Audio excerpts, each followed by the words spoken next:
Chapter 1, Finding Happiness, a Reality Check. There is a time to bid goodbye to the old and the ordinary and to awaken the beauty within. That time is now. It is time to wake up and take charge of life and rethink refreshingly. Indeed, it is time to awaken with Brahma Kumaris. Om Shanti. Suresh Oberoi. Why is so much emphasis laid on happiness as a topic? Sister Shivani. Attaining happiness has been the most common human pursuit as we build our lives. In who we are, what we do, where we go, how we perform, the bottom line has been to seek and experience happiness. Discussing it as a topic helps us to understand the emotion in its entirety so as to create real and lasting happiness. Suresh Oberoi. We are looking for happiness, as you said. But what is it through which we are looking for it? Sister Shivani. The channels through which most of us look for happiness is interesting. It ranges from possessions, property, relationships, health, and so on. Today, if you ask someone what they want in life, they say success. But they want success essentially because they believe it makes them happy. Likewise, ask them why they own or purchase material comfort. And the most likely response is that it makes them or their family happy. And the biggest reason people get into relationships today is to get that sense of happiness from the other person. So finally, everyone is looking for just that one feeling, happiness. Suresh Oberoi. Happiness derived out of these means is limited, isn't it? Sister Shivani answers, it is. In fact, we really need to check if any of them can even give us happiness. Suresh Oberoi asks, it is momentary, like a child who breaks one toy and then wants another toy and then yet another. What are we looking for? If we are looking for happiness, shouldn't it be permanent? Sister Shivani answers, by itself, happiness should be a permanent and lasting emotion. When it comes naturally to us, we won't be dependent on anything outside. But the moment we make happiness dependent on something, it becomes a fleeting emotion. Simply put, if you look for happiness outside of you, you are dependent on a situation to be favorable. Happiness now becomes conditional and fleeting. If I am happy only when the weather is pleasant, my feeling good is dependent on the weather. I will not allow myself to feel nice if it gets hotter or colder. Suresh Oberoi asks, how can one be happy without desires and dependencies? Sister Shivani answers, that's probably one of the oldest belief systems we have allowed ourselves to live by. The belief that happiness is to be acquired from the outside, whether it's from achievements or from people or from what we are. The equation has been I am doing this so that I will feel happy. Only when it's done and done perfectly, I can be happy. So the dependency is on the act being performed in the right manner. This belief is ingrained right from childhood. Parents feel good when the child gets good marks, when the child performs well, when the child dresses up well, and so on. Slowly, a child is conditioned to believe that he is responsible for his parents' happiness. If they are happy, he can be happy too, and not otherwise. Suresh Oberoi asks, can you share the meaning of happiness and explain how to experience it without any dependency? Sister Shivani. First and foremost, let's see the factors we have made it dependent on. The simplest dependency that we experience on a daily basis is on objects. We say, I will feel happy when I buy a new car. I will feel happy when I buy new property. I am happy when I am shopping. Suresh Oberoi. But what is wrong in this? Isn't this natural? Sister Shivani. What is more important is there truth in this? Are these dependencies actually making us happy? Suresh Oberoi. I certainly will be happy if I buy a new car. Sister Shivani. Of course, you will. But is it the car that is giving you the happiness you are looking for? I will be happy when I have a new car, which means if I don't, then there is a question mark on my happiness. This also means that 10 days down the line, if the car gets a scratch or a bump, my happiness is again going to get affected because I have conditioned myself into believing that it is the car that is giving me happiness. Now, that is not true. You buy a new car, the most expensive car in the world. I feel comfortable sitting in the car. So, who is experiencing the comfort? It's the body. Plush seats, the best music system, and a powerful AC. There is flawless physical comfort.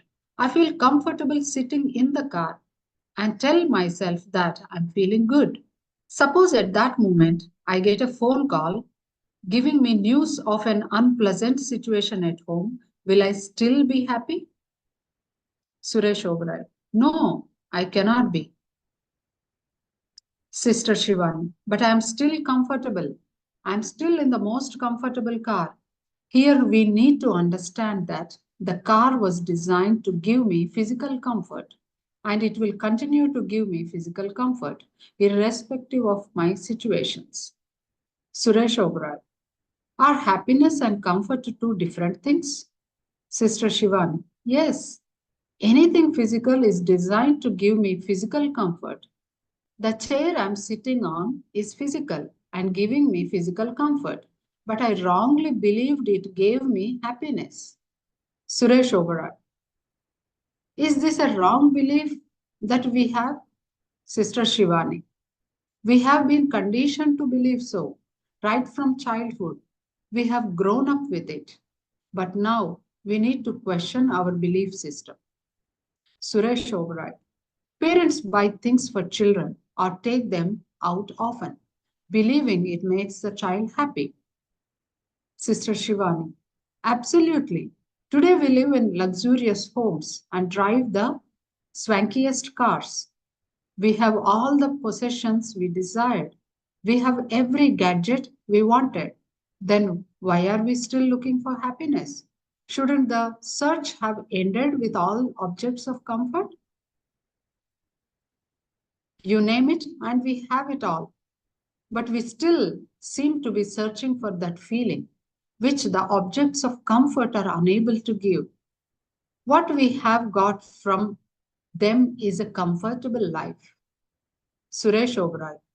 In the context of the car, the comfort is also not felt when there is a phone call about something unpleasant at home. Sister Shivani, visualize yourself in the car, seated comfortably and enjoying the drive. It is your mind that suddenly creates pain because of the phone call. It is always mind over matter. When the mind is in pain, physical comfort becomes immaterial. My body is comfortable, but I am uncomfortable at that moment. I am looking for happiness. So at that moment, the physical comfort does not matter. It could be the other way around too.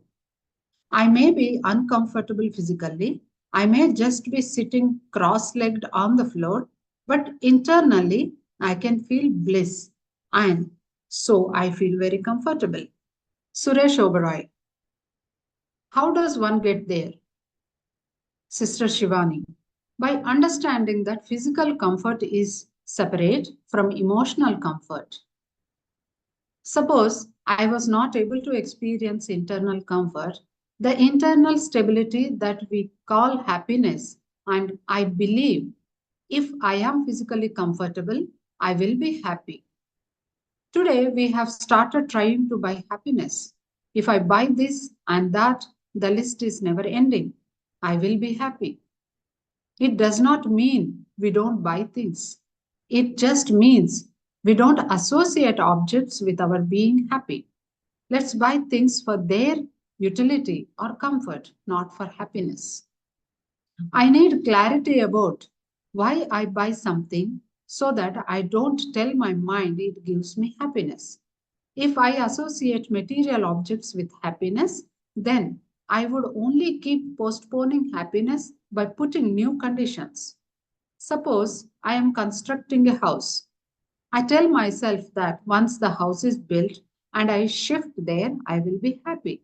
This could take a year or two, so I postpone my happiness until a distant future. Think of a child. We look at the child in school and say childhood is the best phase of life. But the child looks at grown ups and says they are lucky for they don't have projects or exams. The child is looking to be out of the school so that he can be happy. He feels he will be very happy when he goes to a college. Then, when he gets into a college, he feels he will be happy once he starts earning, and then marriage, and then family. Even after all that, he feels he can be happy once his children settle well. Few years down the line, the children also settle well and everything is fine. What is his thought now? He feels he will be very happy when he retires. So, when will he actually be happy? He kept postponing happiness to different stages of life. And every time there was a new blank to fill in, this is how we get into a vicious circle. When this happens, I will be happy. Suresh Oberoi, how distressing. Sister Shivani, true. And that's why we are not happy. Suresh Oberoi, we find extremely wealthy individuals owning private aircrafts and $1 million yachts seeking happiness. How does one put an end to this search? Sister Shivani, first by understanding that happiness is separate from physical comforts. Second, by understanding that happiness is my internal creation and I can create it irrespective of everything else. I buy a car and then I say I am happy. The car is a physical object with no feelings or emotions. Obviously, the car is not giving me happiness. But what else is? I create the thought, wow, I bought a car. I finally bought what I wanted. These are positive thoughts. Another example is when someone buys a piece of jewelry. Does jewelry give her happiness or it is her positive thought she creates about possessing that piece? Suresh Oberoi.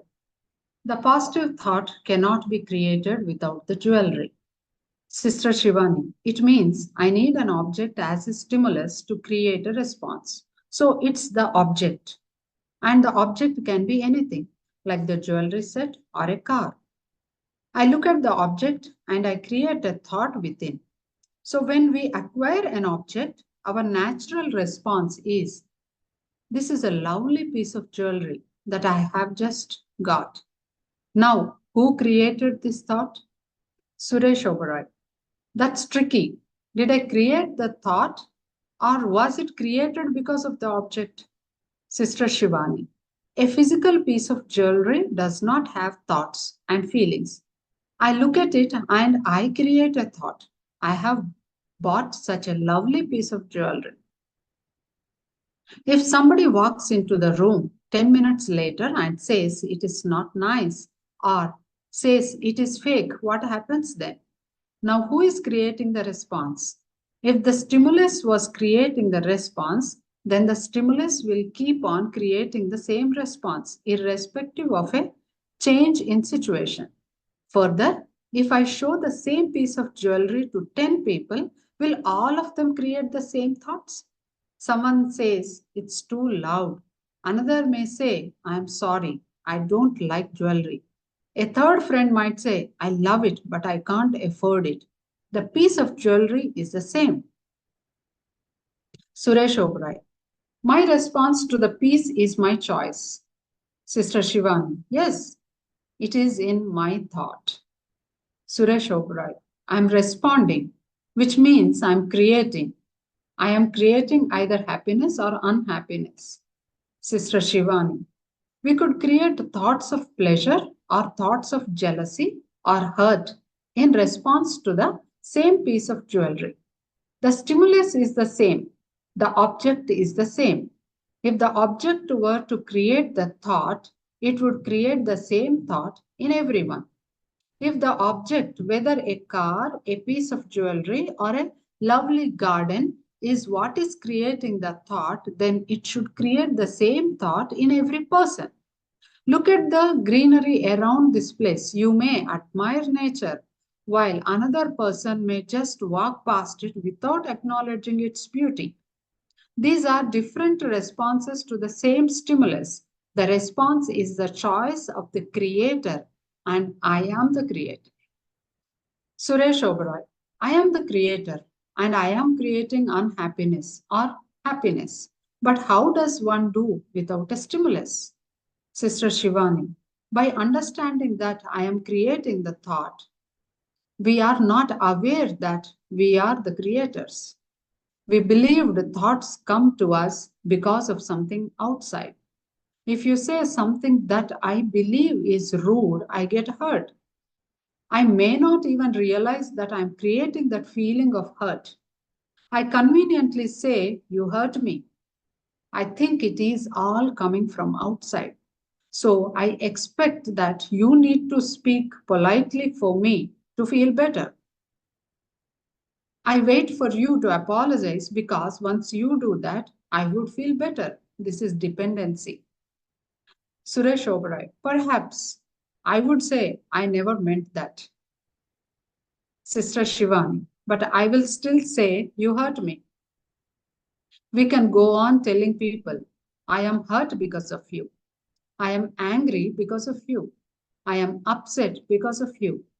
I am jealous because of you. I am happy because of you. Suresh Oberoi, if everything is happening because of others, I am not taking personal responsibility. Sister Shivani, no responsibility and no control. We live like victims if we are constantly dependent on external circumstances. Suresh Oberoi, isn't that a weakness? Sister Shivani, but is not that the way we are living? The minute we understand they are not controlling us and we are not dependent on them, we will have a choice. This is independence. The first thing spirituality gives us is freedom. It liberates us from all dependencies, from everything we thought we were dependent on and postponed our happiness. We convinced ourselves that we could not be happy until we had what we wanted. Suresh Oberoi, how I can be happy without having what I want? Sister Shivani, we talked about objects, but what about achievements? We say, I wanted to achieve this goal, but I haven't reached there. So, how can I be happy? We have been brought up to believe that only those achievers can be happy. Suresh Oberoi, isn't it natural? If I fail to get a job 3 times in a row, isn't it normal to be unhappy? Sister Shivani, I thought that my happiness was dependent on getting a job. I thought it was normal.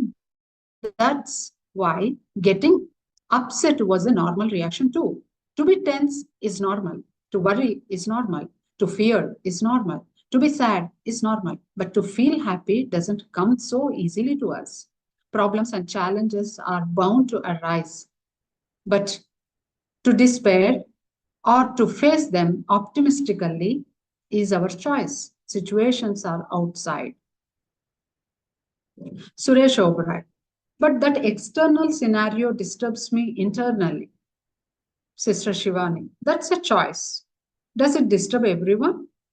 Faced with failure, someone could be upset, someone could commit suicide, and yet another one would say, never mind, let me try again and be successful the next time. Same situation, different responses. That is why my thoughts and feelings are in my control. This understanding will change the way I live. Suresh Oberoi. Between the moment when something happens and you react, there is hardly any time to choose your response. Sister Shivani. That's why we are living in an automated mode, just as how a machine functions. What's the difference between a machine and a human being? A machine has no choice. It is dependent on the person operating it. When you press a button, it has to turn on. You press the button again, and it has to turn off. That machine has no other choice. But we human beings have a choice. Someone says something to me, they press an emotional button. If I am a machine, I can say, obviously, I will get angry. But I am a human being. So there is no compulsion of an obvious response. I have a choice. Obvious holds good for a machine because it is designed to work in automated ways. Suresh Oberoi. But everybody is living in an automated mode, except maybe saints and a few others. Sister Shivani. It's not about saints, it's all about being aware that we are human beings and we have a choice. People are pressing our emotional buttons, but we have a choice. Suresh Oberoi. Do share about the daily meditation you practice. Does that help you to understand the difference between what is happening outside and what you are creating within? The perception is that meditation is about zero thoughts. It's difficult not to think. Sister Shivani, meditation is not about stopping the thinking process. It is about becoming aware of my thoughts and choosing my thoughts. Suresh Oberoi, how to be aware of what I am thinking? Sister Shivani, yes, just as we are aware of what we are speaking. Suresh Oberoi, I'm not aware. Sister Shivani, you are not speaking in an automated mode. You choose what to speak. You choose your actions, when to sit, when to get up, when to walk, when to sleep. We are choosing our actions, our words. Of course, sometimes the thoughts come racing, so we feel even the words are automated. Sometimes we apologize to people as, I don't mean to say that. The next step will be to become aware of my thoughts, to choose my thoughts, and hereby choose my responses. It's a simple exercise. We begin every morning and can do it anytime during the day. To just watch our thoughts, sit back and reflect on these thoughts. What am I thinking right now? It could be about work, about family, about friends, about myself. Let me look at my thoughts. Look at myself during the whole day. Driving to work, reaching my desk, interacting with people. I am doing everything, but I am choosing what to do. And I am choosing how to be while I am doing it.